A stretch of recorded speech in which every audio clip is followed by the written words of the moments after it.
ናችሁ? ሀላ አፕ ላይ እንዴት ነው ውጤታማ ኤጀንት የምትሆኑት እዚህ አፕ ላይ? ሁለተኛ ጌመር መሆን ለምትፈልጉ ደግሞ በምን አይነት መንገድ ነው ጌም መጫወት ያለባችሁ? ሶስተኛ ምን አይነት ስትራቴጂ ነው መጠቀም ያለባችሁ?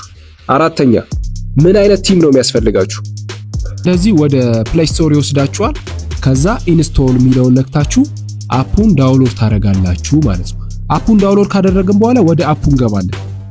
ወደ አፑ ስንገባ እንደዚህ አይነት ኢንተርፌስ ነው የሚመጣልን። እዚች ጋር ሳይን ኢን ዊዝ ጎግል የሚለውን ነው የምንነካው፣ ምክንያቱም በጎግል ነው ሬጂስተር አድርገን የምንገባው ማለት ነው።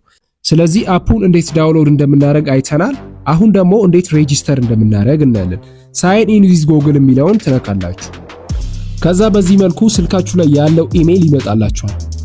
ፓስወርዱን የምታውቁት ኢሜል ቢሆን ይመረጣል። ኢንኬስ ስልኩ ቢጠፋባችሁ ተመልሳችሁ ወደ አፑ ልትገቡ ማለት ነው። ስልካችሁ ላይ ያለውን አንዱን ኢሜል ትመርጡለታላችሁ። እንደዚህ ይመጣላችኋል። እዚች ጋር መጀመሪያ ስማችሁን ታስገባላችሁ። ከዛ እዚህ ጋር በርዝዴይ ይላል። በርዝዴይ የሚለውን ትነካላችሁ። በትክክል የተወለዳችሁበትን ቀን ታስገባላችሁ። እድሜያችሁ ግዴታ ከ18 ዓመት በላይ መሆን ስላለበት እድሜያችሁን በትክክል አስገቡ። እንደዛ ካልሆነ አያስገባችሁም።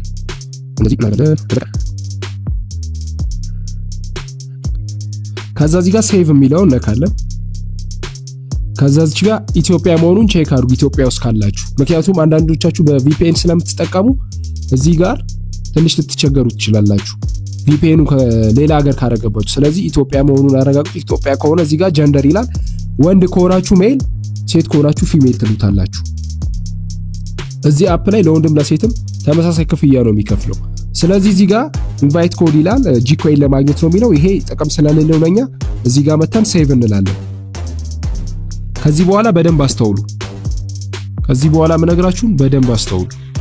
አሁን ትመጡና እንደዚህ ሲመጣባችሁ እዚህ ጋር ባዶ ቦታውን ተነኩና ታጠፉታላችሁ። ምንድነው ማወቅ ያለባችሁ? አንዳንዴ በእኛ ሊንክ ገብታችሁ ሊያሳልፋችሁ ይችላል አፑ ማለት ነው ሳይመዘግባችሁ። ስለዚህ ሌላ ሰው ቤት ነው የሚከታችሁ። ስለዚህ በምንም አይነት እንደገባችሁ በሜሴጅ በኩል አግሪ በሉ ወይ ደግሞ አግሪ በሉልን ወይ ደግሞ ጊፍት ምናምን ብለው መጥተው አግሪ የሚባል ነገር ምንም ነገር አግሪ እንዳትሉ ቀድሜ ተናግሬያለሁ። ሌላ ሰው ቤት ሲከታችሁ ሌሎች ሰዎች ቤት ነው የሚከታችሁና ሰዎች ይልኩላችኋል አግሪ በሉ እያሉ ማለት ነው። አግሪ ካላችሁ እኛ ጋር መስራት አትችሉም፣ ሌላ ሰው ጋር ገብታችኋል ማለት ነው። ከኛ ጋር ለመስራት እና እኛ ውስጥ መሆናችሁ ለማረጋገጥ የመጀመሪያ ስራችሁ የሚሆነው ምንድነው? ትመጡና እዚህ ጋር ሚ የሚለውን ትነኩታላችሁ። ሚ የሚለውን ትነኩና እንደዚህ ወደታች አድርጋችሁ ኤጀንሲ የምትላለች ኤጀንሲ የምትለውን ትነኳታላችሁ። ኤጀንሲ የምትለውን ስትነኩ እዚህ ጋር ጆይን ኤጀንሲ የሚል ካለ እኛ ውስጥ አልተቀላቀላችሁም፣ ግን መቀላቀል ትችላላችሁ አሁን በማሳያችሁ ስቴፕ። በተቃራኒው ደግሞ እዚህ ጋር ስም የሰው ስም ካለ በእኛ ሰራችሁ በትክክል ማለት ነው። ምንም እዚህ ውስጥ መንካት የሚጠበቅባችሁ ነገር የለም። ሌሎች ሰዎች መጥተው እኛ እናስረዳችኋለን፣ ከዛ ሪሙቭ አድርጋችሁ ውጡ፣ እኔ ላስረዳችሁ ምናምን ይሏችኋል። ይሄ ምንድነው? አንዳንድ ሰው ያለፋበትን ማግኘት ይወዳል። ሁለተኛ ደግሞ አንዳንዶቹ ያለማወቅ ሆስት በመሰብሰብ ብቻ ገንዘብ ይሰራ ይመስላችኋል። ያ አይደለም። በትክክል የሚያስረዳችሁንና ብቁ የሚያደርጋችሁን ኤጀንት ነው መምረጥ ያለባችሁ። እኛ ደግሞ በኮንፊደንስ ነው የምንናገረው። ምንድነው እንደዚህ ጆይን ኤጀንሲ የሚል ሲመጣ ጆይን ኤጀንሲ የሚለውን ትነካላችሁ። ይሄን ከነካችሁ በኋላ የምታስገቡት አይዲ አለ። ያን አይዲ ስታስገቡት የኛ ፋሚሊ ሆናችሁ ማለት ነው። አሁን አይዲውን እነግራችኋለሁ። ስለዚህ እዚህ ጋር ተመጡና ይሄንን ቁጥር ታስገቡታላችሁ። ይሄን ማድረጋችሁ ጥቅሙ ምንድነው? አንደኛ በእኛ ስር ትሆናላችሁ። ሁለተኛ ኤጀንሲ ውስጥ ካልገባችሁ ታስኩ አይመጣላችሁ።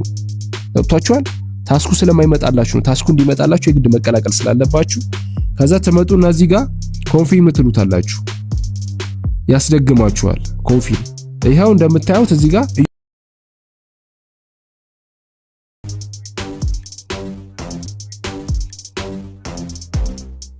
እንደምታዩት ፎሎ ሚሎ ላይ ስገቡ ፎሎ ያደረጋችሁ ጽሑፍ ፊት ለፊት ይመጣላችኋል ማለት ነው። ስለዚህ አሁን ቀጥታ የምናደርገው ምንድነው? የፊት አሻራ መስጠት ነው። የፊት ገጽ መስጠት አለብን፣ ምክንያቱም ታስኩ እንዲመጣልን። እንደምታዩት እዚህ ጋር ታስክ የሚለው ውስጥ እገባለሁ። እዚህ ጋር ቬሪፋይ አድርግ፣ አውተንቲኬሽን ቬሪፋይ አድርግ ይላል። ቬሪፋይ ስታረጉ ነው የሚመጣላችሁ ታስኩ። አንድ ማስተዋል ያለባችሁ ነገር አፑን ዳውንሎድ እንዳደረጋችሁ ወዲያው የፊት አሻራ ሰጣችሁ ታስካችሁ መጀመር አለባችሁ። ምክንያቱም 6600 ለ7 ቀን ነው የሚሰጣችሁ። እቺን 7 ቀን ማለፍ የለባትም። ከጀመራችሁበት ቀን ጀምሮ መቁጠር ስለሚጀምር ማለት ነው። ታስኩ የሚቀየረው ሁልጊዜ ከምሽቱ 3 ሰዓት ተኩል ነው። ስለዚህ ለምሳሌ አሁን እኔ 9 ሰዓት ከቀኑ 9 ሰዓት ላይ ነኝ። አሁን ብከፍት ከምሽቱ 3 ሰዓት ተኩል ከመሆኑ በፊት ታስኬን ሰርቼ መጨረስ አለብኝ። ካልጨረስኩ ይቃጠልብኛል ማለት ነው። ሶ ከምሽቱ 3 ሰዓት ተኩል በኋላ ታስኬን እንደ አዲስ ይጀምራለሁ ማለት ነው። ስለዚህ እንዴትም ብላችሁ በቀን 6600 ለመስራት ሞክሩ። እንዴት እንደምትሰሩ አሳያችኋለሁ።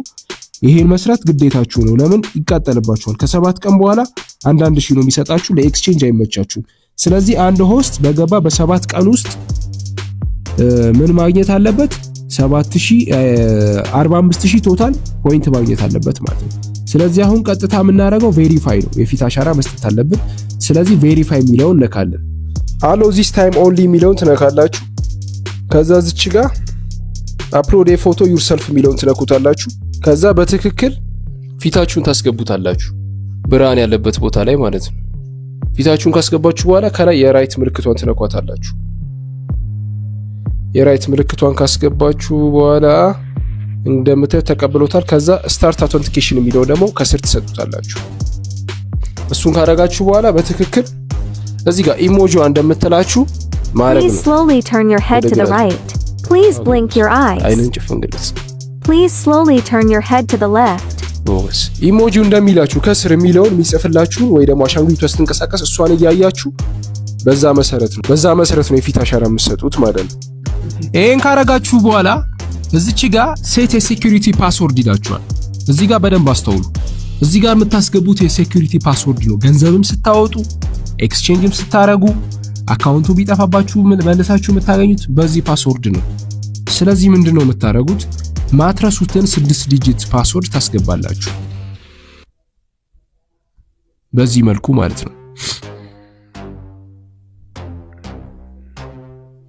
ከዛ ካስገባችሁ በኋላ ኮንፊርም ትሉታላችሁ። ይሄን ፓስወርድ ነግራችኋለሁ እንዳትረሱ።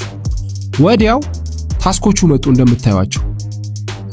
ከላይ ጀምሬ ምን እንደሆነ ከዚህኛው ፕሌሊስት ቀጥሎ በቀጣይ ቪዲዮ አሳያችኋለሁ ማለት ነው። እዚሁ ላይ ጠብቁት፣ ቀጣዩ ቪዲዮ ይጀምርላችኋል።